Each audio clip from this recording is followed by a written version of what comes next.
Welcome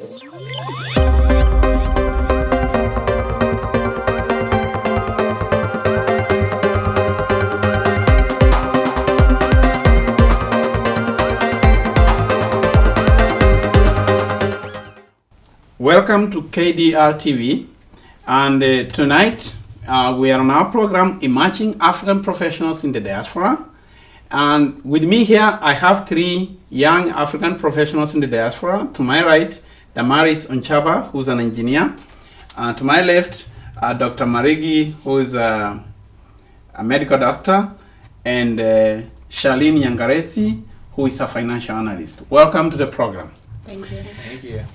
So, briefly, I will give you to really introduce yourself, and we'll start from far left, Charlene. Yes.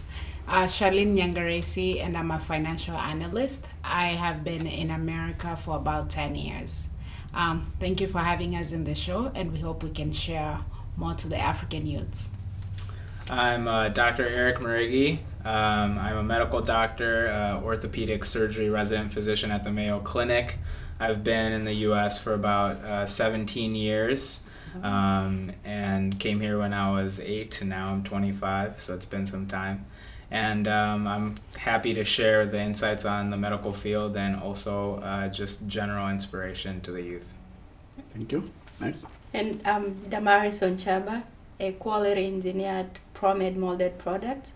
I've been here for about 7 years. I came when I was 19, and now I'm 26. So I'm excited to share my experience with you. Oh, great. We have a ton of variety of people, and I think you have had an experience. And I would like to start with you. Say you came here when you were 19. So what does it mean to you to be an immigrant in this country, more especially at the tender age you came? Well, for me it was a challenge, given that my parents were still in Africa and I had to come here by myself and meet people that I didn't even know. So it's a challenge to begin with. But if you have the drive and you want to go for it, you'll get what you want. So my main challenge was like the cultural shock, because I was like older enough and I had like all friends, and I was feeling like I lost people that I had in my life. So that was the main challenge, like to adopt and leave my family behind and start all over. And the pressure that you went to America, it just you from the whole family. How are you gonna face it? What are you gonna do? So those kind of challenges, and my parents pushing me, like they wanted me to go to school because they knew that I had to be something. So that is what like motivated me, among other people that I met in US who took me into their hands, because I was younger at 19. So I met some people who were like more encouraging, and they were like, yeah, you need to go to school. And those people that guided me and became my mentors are some of the it's one of the reasons that I got this far. Thank you so much. How about you? What does Dr. Marigi, what does it mean to you to be an immigrant in this country? Yeah, so I came when I was 8 years old, and so for me growing up, the American culture seemed to come more naturally as I was younger, but still, I grew up in the era where there was a difference between being an African immigrant, being an African American, and so it was still tough growing up. But the hardest part was being here with my entire family and having the entire family have to adjust to the culture shock, having to go to school and learn English and then come back and teach my parents English. So those were the challenges that I faced being in the familial setting. Oh, good. How about you, Charlene? I came when I was around high school, so I'd grown up in Kenya, seen what Kenya was. But America, for me, adding to what you've said, I had the drive for school. I don't think I had much of a problem with school, but it's the loneliness that came with leaving all your friends. And I was a very confident person, so when suddenly you go somewhere, and even though I spoke English, I didn't trust my English. I was like, this English is not good enough. That was hard, and what that did to my self-confidence and how I had to, work through and regain that. So that's. Oh, thank you so much. So, Dr. Marigi, I'm directing this question to you. What are some of the challenges you faced, you passed through to become a medical doctor, more especially in that field? What would you tell the youths about it? Yeah, so coming from a family where one thing that a lot of people will find out in medicine is that their whole families are inside medicine. So a lot of my colleagues, their fathers, their grandfathers were all medical doctors. So for me, being an African immigrant and also coming from a family where no one was a medical doctor, learning what that actually is. So there was a lot of times where in college I would Google, what does a doctor do? Learn about the different, types of doctors, because doctor is such a broad word. So like learning what a medical doctor does. And then from there, actually figuring out how I can, apply to medical school is a big challenge that, that a lot of people are told you should just apply to medical school, but no one knows the process. So learning the process for myself, and those are some of the things that I did behind the scenes to sort of prepare myself so that when I did apply to medical school, I was able to apply one time and get in, and then once I got to medical school, essentially you just have to then succeed and keep working hard and you'll just graduate. And so the biggest piece of advice I have is, if you are interested, reach out to someone who's done it, learn about what the field is, because having your parents simply tell you to be a doctor is not enough. You have to want to do it, and you have to learn about what it actually takes and what doctors actually do, especially medical doctors.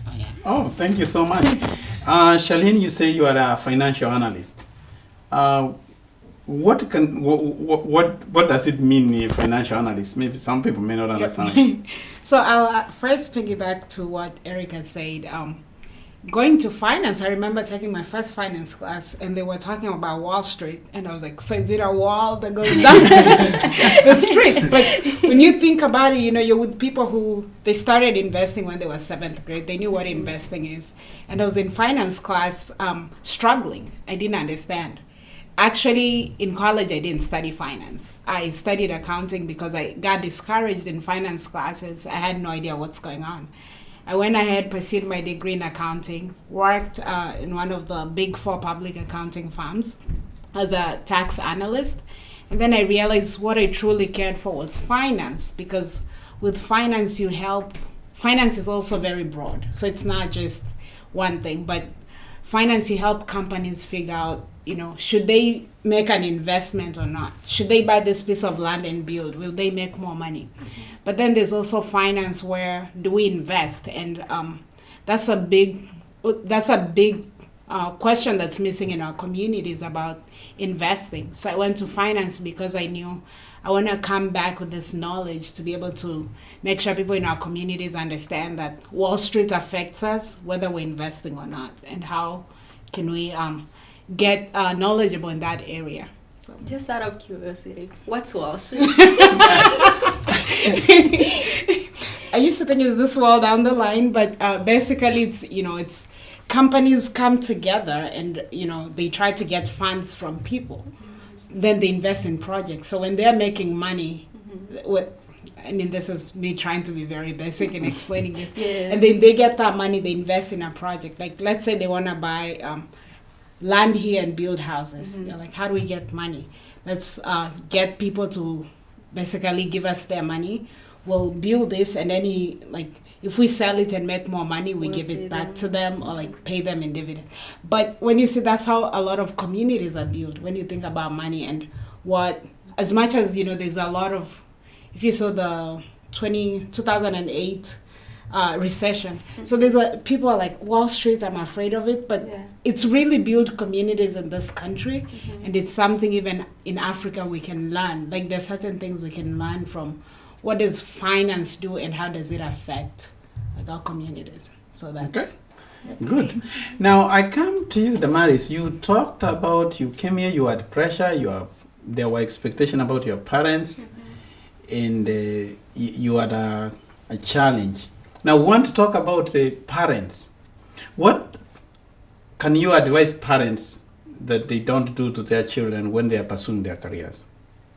Well, mostly like, I don't know about parents in US, but if parents are back home, I think the main challenge that most youths will face is parents like wanting them to not to go to school and send them money. That's usually the main challenge. But if you have parents who like wants you to go to school, then and you tell them I have to go to school, I can't send you money at this and this time, and they understand, then that's gonna be at least easier. You have the peace of mind to focus in school. So the challenge comes in where like if somebody came from like a very humble family and they're expected like to raise money to their family for some reason, so then that's a challenge because it's hard to go to school full time and then work full time, be able to raise that money. Okay. So it's tricky depending on like family backgrounds. Okay. Yeah, but one thing like some people like in US, you'll find some people being so negative. I think if I mean for the other people in their community, like you'll want to say like I'm going to engineering and people will be like, oh yeah, waste your time and come back, you know, like something like that. But if people will be a little bit positive and just if you see somebody is trying to pursue something and encourage them like go for it, you know, like you want to do this, go for it, I support you. We don't have that in the community, but we have that like somebody encourages you and like tries to help you out, then it's easier. It makes like it a little bit easier when you have the drive to be able to do it. Okay. Any other thing you want to add? Yeah, I just wanted to ask you maybe a question, and we can all chime in, obviously. But I have seen people who came, friends, age mates who came when they were young, and the hardest part is a 19-year-old being forced to be an adult, right? Like, I've been privileged that both of my parents are here, but that's not the case for all my friends that came from home. So when I see that they've been forced to become adults, and sometimes their reasons for not going to school are justified, but you know, then you're thinking like 10, 20 years down the line, you know, you'll be doing this. But I guess even as a parent, what would you advise those kids, because you've gone through that? How would you tell them, like, you still need to go to school and still take care of your family back home? Yeah, so I think like for that part, it goes down to like the individual, because it's so hard to assume, let's say you are the firstborn in your family, it's so hard to assume like there's this need in your family. So then that will come down to like how you put your timing and your planning, because you can plan and say I'm gonna spend this first year in US or 2 years in US to help my family, and then after that I'll go back to school. Or you can say I'll work more in the summer and then start going to school part-time, because you're gonna look at the long-term goal. If you go to school, you earn more and you will support your family more. And if you look at, if you like, you dwell so much in supporting your family, they're gonna thrive, and then you will be where you are, you know. So at some point you have to like look at yourself and see what you want for your future. Well, I think you directed a question for me. I was supposed to interview you, but anyway, it's a conversation. We went through the same. I came to this country when I was 29 years old. As an international student too, we had our own challenges because we could not live to support our families back home. And for sure, I came here, my ambition was to be a pharmacist. I wanted to go to pharmacy school and I wanted to join a pharmacy.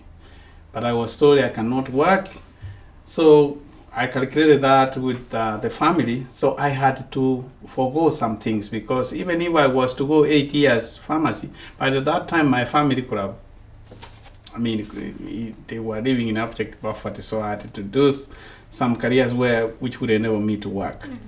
But I'm not saying that I want the same for you to do, but also don't use your privilege you have, that you don't have so much responsibilities like we used to have. But we also get blessings by helping people. Let us not give an excuse that we are going to school and we don't help.